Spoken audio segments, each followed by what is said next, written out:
Welcome to Chillin' 101. We hope this video helps. In this video, I will explain how to use the JNC1224 jump starter. First, always prioritize safety by ensuring your vehicle is in park or neutral and the ignition is off. Wear safety glasses and gloves to protect yourself. Before you begin, confirm the jump starter is fully charged.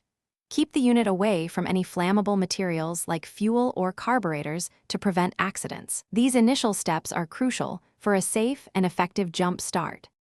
Now, let's connect the cables correctly. Take the red positive clamp and securely attach it to the positive terminal of your vehicle's dead battery. Next, connect the black negative clamp to a clean, unpainted metal part of the engine block, away from the battery. It is important not to connect the black clamp directly to the negative battery terminal. Double-check that all connections are firm and free of corrosion for the best electrical contact. With the cables connected, it's time to start your vehicle. First, turn on the JNC1224 jump starter unit.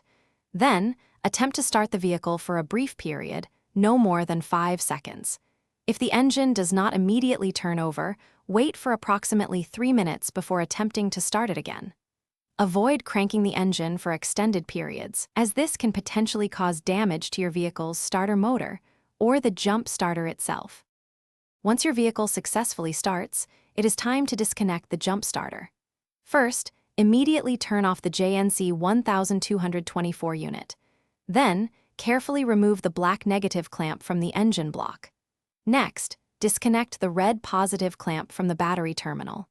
Finally, remember to recharge your jump starter within 24 hours after each use to ensure it is ready for its next emergency. Proper storage and maintenance extend its lifespan. Thanks for watching. Consider subscribing if we helped you.